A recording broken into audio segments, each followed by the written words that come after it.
fantastic finish between Marshall and Louisiana. Carlos Del Rio Wilson to DeMarcus Lacey for 27 yards. Marshall goes up 41-34. Great throw, great catch. Louisiana, next drive, 23 seconds to go. Lunch, Winfield to Dale Martin. 41-all. We're headed to overtime. I absolutely love this route. I love the throw. Excellent game right there by Louisiana. In double OT, Winfield. Oh, he gets in. 54 to 51, a 105-point thriller on a college football Saturday. Have the over. Right. For the ages. Could you imagine if you didn't hit that over, what that over would have been? EJ, Joey, and Matt, welcome into College Football Final, the show of record on a busy college football Saturday. Gentlemen, we talk about this all the time. Are the games going to live up to the hype? This was a big weekend coming in. No matter what. This one's going to be good. It was going to be a learning lesson, and the answer was yes, and then some. Let's start in the whiteout. Oregon, Penn State, Happy Valley. Could Penn State get over the hump? 3rd and 3. Dante Moore rolls to his right. Kenyon Sadiq, massive first down, gain of 23. It's a 3-3 game. Nothing to watch here. It's boring, no offense. And then it got real fun. But this is the point where there still wasn't anything. No, Whittington takes the handoff, gets hit hard, fumbles. Zachy Wheatley picks it up, runs the ball to midfield. Here we go. But the rest would review the play and determine that Whittington's knees were down. This was huge. It grazed the grass. Look at that. Just touched a couple blades. That's all it takes. That's all it takes. Again, 3-3 with 3 minutes left in the third. Nice Finally, a touchdown. A nice tunnel screen right there to De'Aaron Hill Jr. He gets upfield. Good throw, too, to lead him upfield well by Dante Moore. So now 10-3, start of the fourth quarter. Moore to DeCorian Moore. 29-yard gain. That was a big third down conversion. Yeah, this is honestly game over. Yep. Penn State's offense had been terrible for 3 quarters. We're getting to the fourth. If they go up 17-3, you can pack it in. Hey, you're thinking that's going to be the case. Jordan Davidson takes it in 17-3 Ducks. Yeah, that added a lot of pressure to this Penn State offense, but they actually go out and answer, fellas. You couldn't Drew Allard get it done on the big stage. Here he finds Devontae Ross. They are right back in the game. And Drew Allard didn't have a great game, but that is a great throw. Yeah.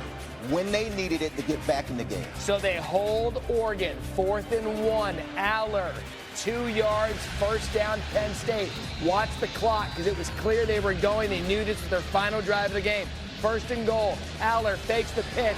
Ross for the touchdown, ties it. This is an amazing play call because truly for Oregon, they probably didn't know who had the football in this direction right there. Easy walk in. In overtime, Trevor Pena, 16 yards, 1st and goal for the Syracuse transfer. And Penn State running the football is how their offense works. It's how they score their points.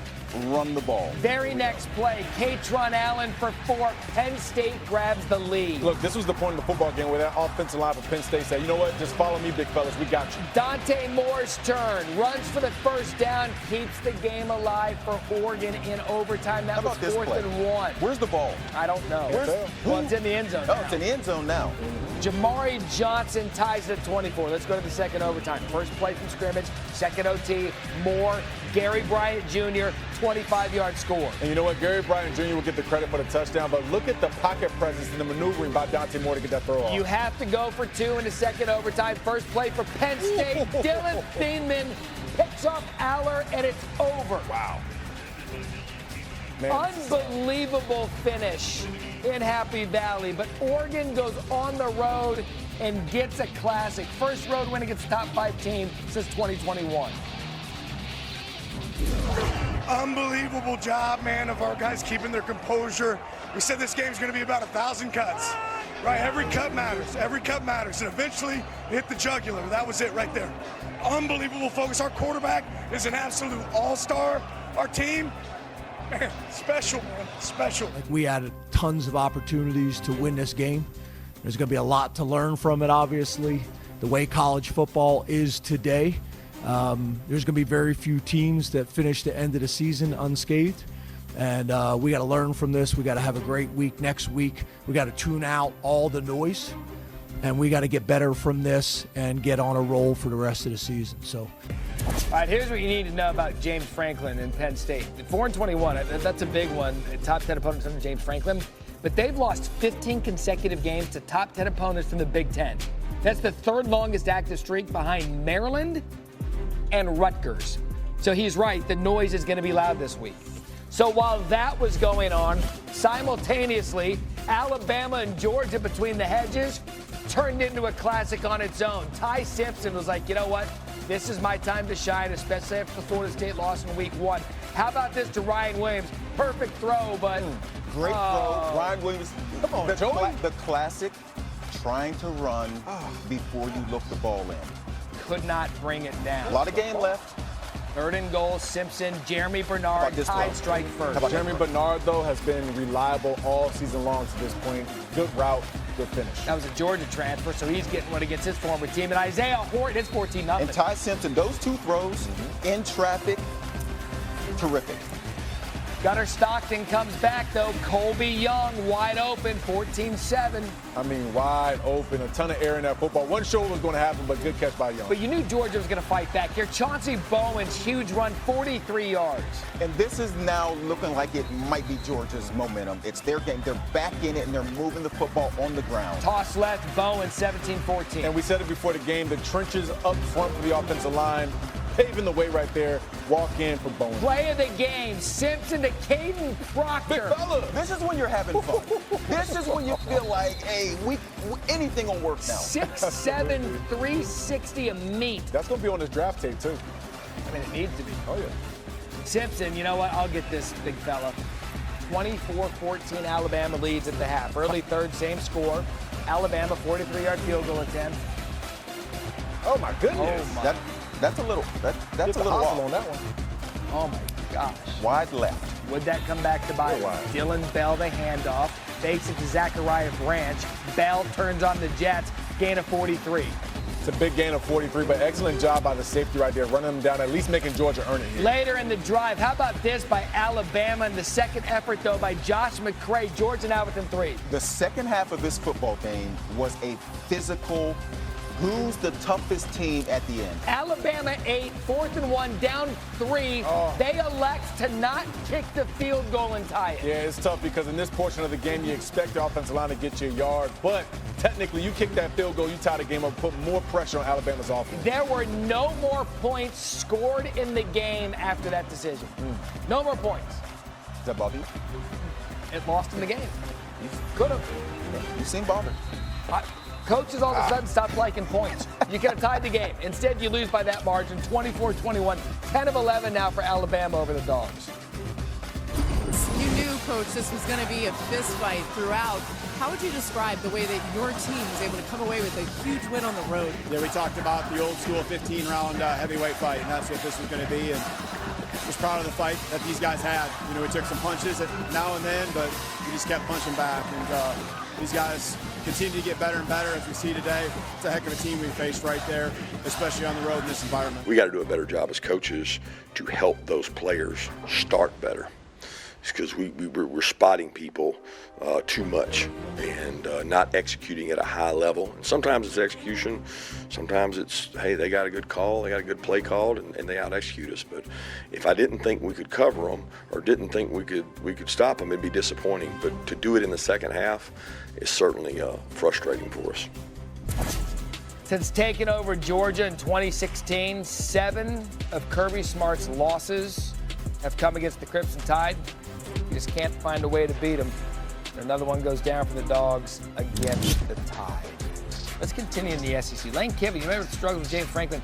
2-11 in his career against AP top 5 opponents. So, could he buck that trend against top 4 LSU, coming to town, feeling good? Garrett Nussmeier in that offense, trying to prove that they can get something going.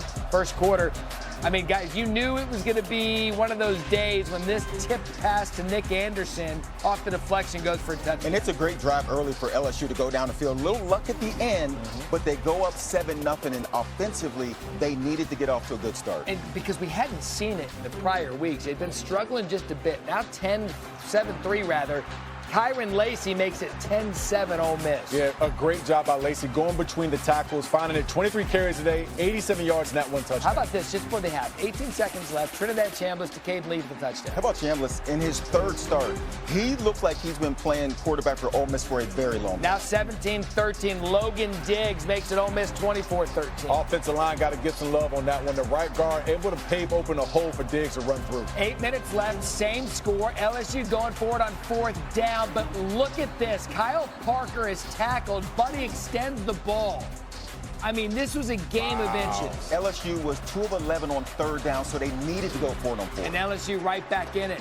Harrion Berry takes it in, 24-19. They would fail on the 2-point attempt, but here comes Chambliss. Can he get him the win? 3rd and 4, steps out of bounds, short of the line.